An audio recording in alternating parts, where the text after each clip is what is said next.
আগামী ২৬শে June ২০২৬ Bangladesh textile বিশ্ববিদ্যালয় ক্যাম্পাসে আমাদের আইটিটির ১৫তম কাউন্সিলের নির্বাচন অনুষ্ঠিত হতে যাচ্ছে।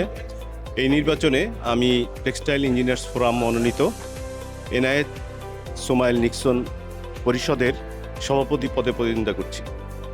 আসলে অনেকদিন পরে আইটিটির নির্বাচন অনুষ্ঠিত হতে যাচ্ছে এবং এটা একটা উৎসব মুখর পরিবেশে আমাদের আইটিটি নির্বাচন অনুষ্ঠিত হয় প্রতিবারই। অন্তর্বর্তীকালীন আহ্বায়ক কমিটিতে আমিও সদস্য সচিব হিসাবে ছিলাম। আমাদের একটাই উদ্দেশ্য ছিল যে একটা সুন্দর একটা নির্বাচন দেওয়া, অর্থাৎ সবার অংশগ্রহণমূলক একটা নির্বাচন, স্বচ্ছ, নিরপেক্ষ এবং অংশগ্রহণমূলক নির্বাচন। এবং সেই নির্বাচনটার দ্বারপ্রান্তে আমরা এসে পৌঁছেছি। এজন্য পরম করুণাময় আল্লাহ তাআলার কাছে অশেষ কৃতজ্ঞতা এবং ধন্যবাদ জানাচ্ছি, শুকরিয়া আদায় করছি।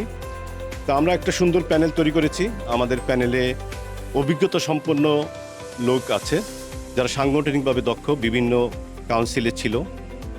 তারা আছে যেরকম, আবার আমাদের টেক্সটাইল ইঞ্জিনিয়ার্স ফোরামের সাংগঠনিক কার্যক্রমের সাথে যারা জড়িত ছিল বিভিন্ন সময়, আইবিতে যারা ছিল, অ্যাসোসিয়েশন অফ ইঞ্জিনিয়ার্স বাংলাদেশের বিভিন্ন কর্মকাণ্ডের সাথে যারা জড়িত ছিল, এরকম দক্ষ, সাংগঠনিকভাবে দক্ষ এবং যারা কাজ করতে পারবে তাদের নিয়ে আমরা একটা সুন্দর প্যানেল তৈরি করার চেষ্টা করেছি।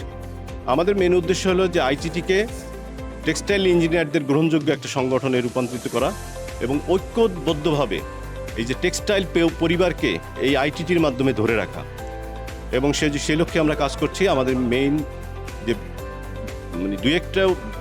বিশেষ করে দু একটা আমাদের উদ্দেশ্য, যে আমাদের একখণ্ড জমির ব্যবস্থা হয়েছে উত্তরাতে 10 কাঠা এবং আরও 10 কাঠা জমির একটা সম্ভাবনা হয়েছে পাশে, যদি আমরা সেটা ম্যানেজ করতে পারি।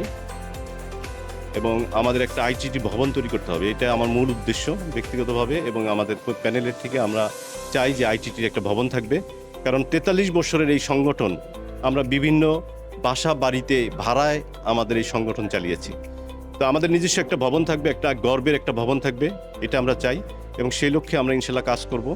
যেহেতু আমাদের বর্তমান আমাদের পেশাজীবী সংগঠনের যে আমাদের আদর্শ, সেই আদর্শিক সরকার এখন ক্ষমতায়, আমরা ইনশাল্লাহ প্রাতিষ্ঠানিক সহযোগিতা গণপূর্ত মন্ত্রণালয়ের থেকে আমরা নিতে পারবো এবং সেভাবে আমরা একটা ভবন তৈরি করতে পারবো ইনশাল্লাহ।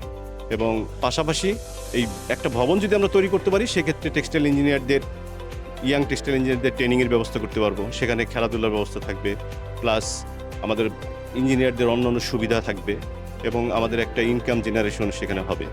এবং সেটাই আমাদের সবচেয়ে বেশি দরকার এবং সেই লক্ষ্যে আমরা প্রথমেই কাজ করব। পাশাপাশি টেক্সটাইল ইঞ্জিনিয়ারদের যে বৃহত্তর ঐক্য, দলমত নির্বিশেষে সকলকে ঐক্যবদ্ধ করে একটা আইটিটি গঠন করা এবং আমাদের টেক্সটাইল ইঞ্জিনিয়ারদের যে পারিবারিক বন্ধন, সেটাকে আরও সুদৃঢ় করা, এটাই আমাদের মেইন উদ্দেশ্য এবং সেভাবে আমরা এগিয়ে যাচ্ছি। আমরা আশা করি আমাদের টেক্সটাইল ইঞ্জিনিয়ার ভাই বোনেরা যারা আইটিটির বর্তমান ভোটার, তারা আগামী ২৬শে জুন ভোটেক্স ক্যাম্পাসে অনুষ্ঠিত আইটিটির নির্বাচনে অংশগ্রহণ করবেন এবং আমাদেরকে টেক্সটাইল ইঞ্জিনিয়ার্স ফোরাম মনোনীত এনায়েত সোমাইল নিক্সন পরিষদের আমাদের প্যানেলের সিম্বল জিজি, এই জিজি প্যানেলে আপনারা ভোট দিয়ে আমাদেরকে জয়যুক্ত করবেন এবং আগামী দিনে আপনাদের সবার সহযোগিতা নিয়ে আমরা একটা সুন্দর আইটিটি গঠন করতে চাই। ধন্যবাদ।